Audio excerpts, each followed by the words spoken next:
Hello, good evening. Decided to start in a deep voice tonight rather than the funny little high voice that I started with last night, which got everything going. Welcome. It's a Bobcast and it's the 22nd of May. Nice to be with you, and been an interesting day today. Didn't get up very early this morning. That seems to be happening more and more. This lockdown, you just don't have to get up too early. But we were woken at 6 by the dogs woofing. As opposed to snoring as they are now, they were woofing. So packed out of bed and threw them on our bed, and they slept there till 8:10. That's when Pat woke. I woke up at 8:20, maybe quarter past. So a nice lazy morning. I do like a lazy morning, and a bit of breakfast, and then on the phone. Yes, I've had some really funny things sent in. Some adverts which I've just had sent to me just now. They literally arrived about 10 minutes before I recorded this. One of them says, "For sale by owner, complete set of Encyclopedia Britannica, 45 volumes, excellent condition, £200 or best offer. No longer needed, got married, wife knows everything, or husband knows everything, or whoever happens to be in that particular role at that particular time knows everything." And that's really important. And as I'm speaking, you heard the ding. Another poem's come in. I'll just have a quick look at it. Am I going to do it just now? Oh, yeah. No. Maybe I'll do that next week. Maybe I'll do it tomorrow. Yes, I will do it tomorrow. Right. And teacher says to the child, "Excuse me, why are you late?" And the child says, "Because the class started before I got here." Very good, very good. These are new. I haven't read these before. That's why I'm being slightly careful, because I do remember Mr. Cadbury meeting Mrs. Licorice. So I'm being slightly careful and reading ahead as I sight read these jokes. "John," said the teacher, "why are you doing your multiplication on the floor?" "Because you told me to do it without tables." Dear, oh dear, tables. Now, do you remember doing your tables? Can you still remember your tables? I'm sure you can. 7 8's 56, 4 4's 16, 9 8's 72, 11 11's 121. That was always difficult. The 11. I found 11 times table quite difficult. What else do we have? 7 7's 49. Can you do your tables? I remember when our son was quite little, and I used to lie in the bath in the morning, and he would come and sit in the loo. I won't tell you what he did, but part of the rigmarole was also learning tables. And it is quite important, actually. 6 6 is 36. 4 5's 20. So why don't you, after you've listened to this, why don't you go through some of your tables, see how many you can remember. Or, of course, you could do some chemistry. And a little teacher said, "Donald, what is the chemical formula for water?" Donald said, HIJKLMNO. Teacher said, "What are you talking about?" Well, Donald said, "Well, yesterday you said it's H2O. That is good. That is very good. That is very good.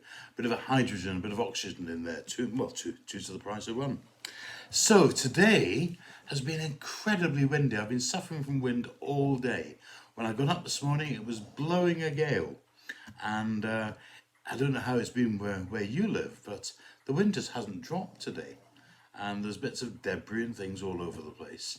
It's been quite interesting. And I was just hearing about a friend who went out for a walk, and they said they couldn't do their usual walk because the wind was blowing them backwards. And I remember going to Iona. I'd love to say Iona Castle. Iona, a chip shop. There's a guy who works down at a chip shop, says he's Elvis, by the way. That was a good song. But no, Iona, a lovely island on the west coast of Scotland where Columba came. And nice, we went there with a college trip. And I ended up with Doug and his friend, who must have been about 9, I should think. And we went for a walk on the Macha one day, which is up at the back. And we were walking around. We were doing a really nice thing with stones, actually. It was a sort of pilgrimage, and you picked up a stone and you took it round with you as you walked around around the island doing this sort of prayerful pilgrimage. And then when you got to the Macha, you got to the sea, and you got your stone, and you put everything into it, and then you said a prayer, and you threw it. You threw it as far as you could into the sea. And then as you turned around on the beach, you picked up another pebble, because that's what life's like. And I really liked that particular analogy. Anyhow, why was I telling you this? Yes, I was telling you this because of the wind. And we were on the Macha, and these two wee boys, both about 9, I suppose, who I was meant to be looking, well, I was looking after them, but meant to be looking after them probably a bit better. They had their anoraks sort of 3/4 unzipped, and they were standing on a sort of raised bit, and suddenly this huge gust of wind came. And I just saw one of them, anorak full right up, and he was like, it was as if he was parascending. He went way up into the air and then came down. It was quite a shock. In fact, it was a shock. It was, yes, quite interesting. So wind has always been fascinated by. And as I sit looking at the wind at the moment, I'm thinking this is really amazing stuff. So, a little poem. And this is coming from Mai. She said, I learnt this when I was about 6 years old. And it says this. When to the flowers so beautiful the father gave a name, back came a little blue-eyed one, and timidly it came. As standing to the father's feel and gazing in his face, it said in low and trembling tones, Dear God, the name thou gavest me I have forgot. Kindly the father looked him down and said, Forget me not. It may fill it, and then says it may fill a corner on Bobcast. Thank you, Mike. Yeah, thank you for that. That was good. And that's some limericks sent in as well. And these are slightly different limericks. I'm having to fiddle around here with the old PC just to get it done. There was a young man called Bob who was looking to be given a job to clean an oven, no job for a sloven. All he would do was the hob. Yeah, thank you very much indeed. There was a young man called Harry who was told he had to carry a sack of coal from out of a hole all the way to Barry. Barry Island, by the way. And yes, that was good stuff. So thank you for those. I like these limericks. There's something about limericks. Sadly, a lot of the ones that I know are really just too rude, and that is a little bit unfortunate. Do you know I've had a senior moment because I haven't got a proper poem. I should have had one ready, and I haven't. Let me just see if I can randomly.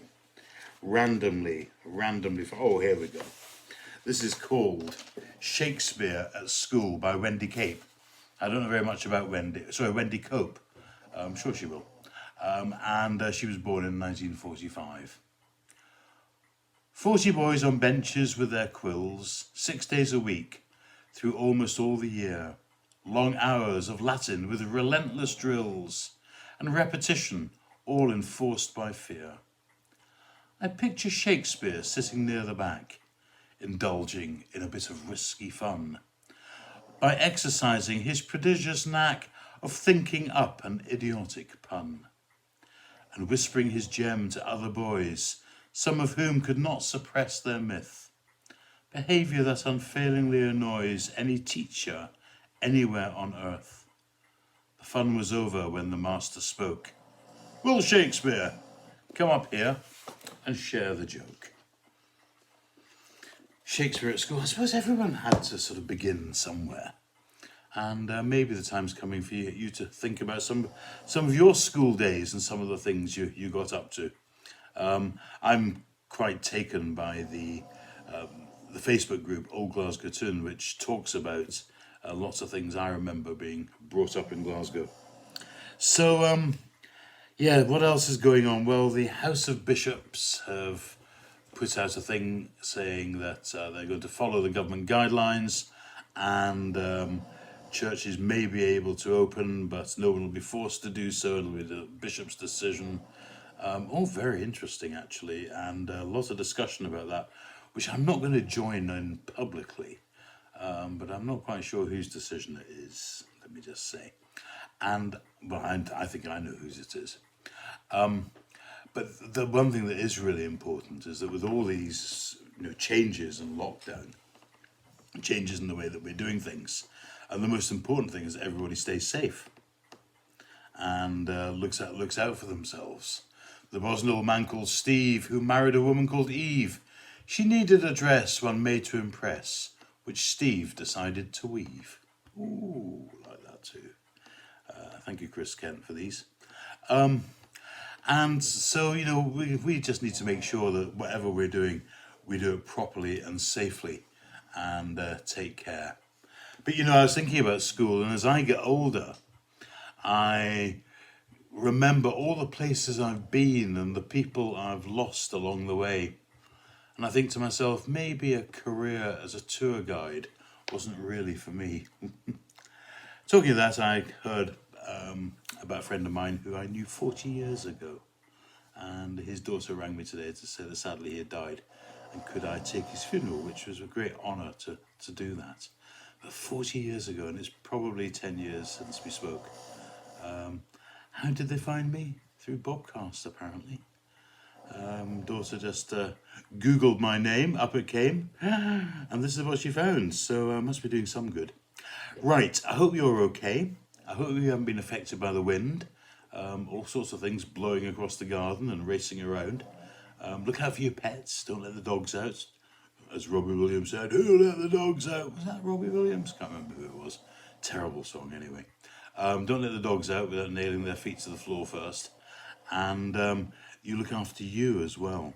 And remember, it's okay to be a bit scared. It's okay to be worried. And you'll come through. And just how much we love you. And remember that you're created in God's image. Male and female, every form of orientation, every type of person. Created equally in God's image. And loved by God as well. So, do you remember we pray? Why don't you pray for people that you're worried about today? Just think about them. Maybe give them a ring tomorrow. Give them a call. I phoned someone today and it was just what they needed to hear, apparently. I phoned them out the blue. They weren't on a list. I just rang them. So watch thou, dear Lord, with those who wake or watch or weep tonight, and give your angels charge over those who sleep. Tend your sick ones, Lord Christ. Rest your weary ones and bless your dying ones. Soothe your suffering ones and pity your afflicted ones.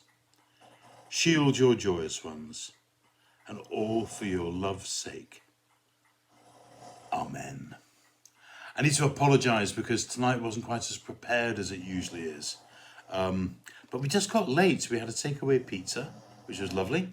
And then we started watching a film, The Little Fockers. And it just made me laugh and laugh and laugh. And then I realised it was 9:05 and I hadn't done any prep for this. So it was all running a bit late. So tomorrow, I promise, will be a little bit more organised. And I'll have all sorts of different things to say. I bought a thesaurus yesterday, but when I got home and opened it, the pages were blank. I cannot find the words to describe how angry I am. Good night. God bless you. Sleep tight. Make sure the bugs don't bite. If they bite, squeeze them tight, and they won't bite the next night. Bye.